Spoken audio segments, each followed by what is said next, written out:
So I would think that for most of you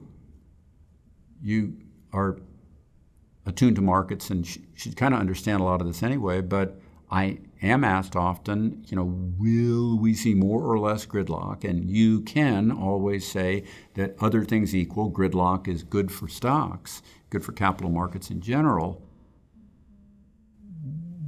When we move forward and look at midterm elections, will we get increased gridlock or not? And the answer is it is possible for it to be not, but it's almost always is, and this time in particular it is. We will get more gridlock because of several features.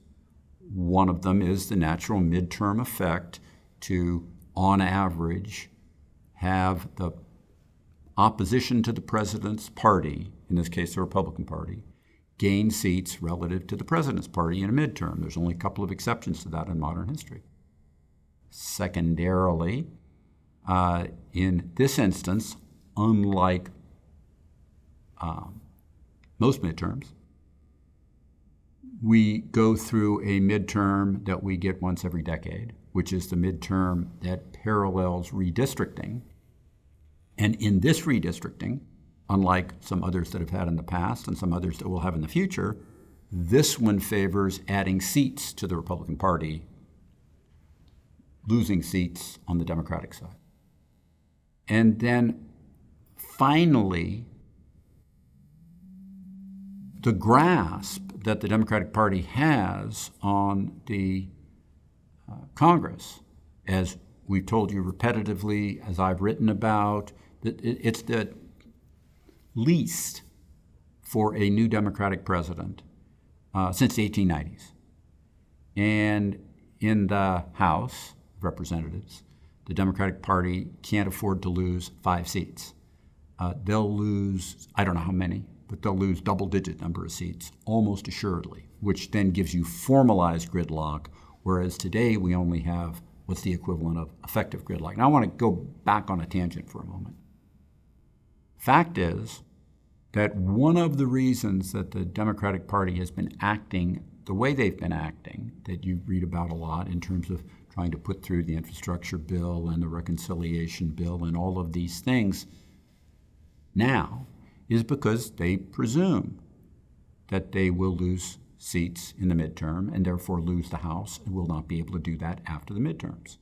And in fact, this is it's a form of wisdom, if you will. I don't know if wisdom is the right word, but it's a form of conventional wisdom with the Democratic Party right now, that this was a mistake that the Obama administration messed up in their first 2 years in not pushing further and harder and then losing seats in the midterm and being dead in the water and being unable to move forward with an agenda in the 3rd and 4th years of President Obama's first term. So now they want to not make that mistake and they push harder.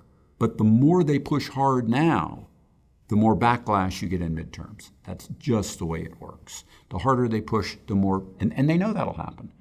They're, in the Democratic mind, quite content to have that pushback if they can get the things through they want through now, and so they want to push hard. But the reality is that creates more gridlock later because there'll be a bigger response to that in the midterm elections favoring the Republicans in the House, then getting at a minimum formalized opposition that stops legislation going through the House and Senate. It's not that easy to get legislation through the Senate now, as we've seen repeatedly this year, because for most things, other than pure budget, you need 60 votes, and they only have 50 and the vice president. So it's hard to do that, and therefore all of the attention that you've seen in media about Senator Joe Manchin of West Virginia and Senator Kristen Sinema of Arizona. But these intra-party squabbles within the Democratic Party, it's unclear what will happen in the Senate. The Republicans have a huge likelihood of taking the House. They've got some likelihood of taking the Senate and some likelihood of not. And Republicans suffer a fair amount of retirements in this session. And that's unclear, but you really get formalized gridlock simply by the Republicans taking the House. So you will get increased gridlock. Other things equal, gridlock is always good for stocks because stocks end up hating big legislative action. Doesn't really matter whether it's Republican big legislative action or Democratic big legislative action. When we legislate, somehow, some way, we take from these to give to those. People hate losses a lot more than they love gains. And the people that they take from hate it more than the people they give to like it. And everybody else that watches fears they're going to get nailed next.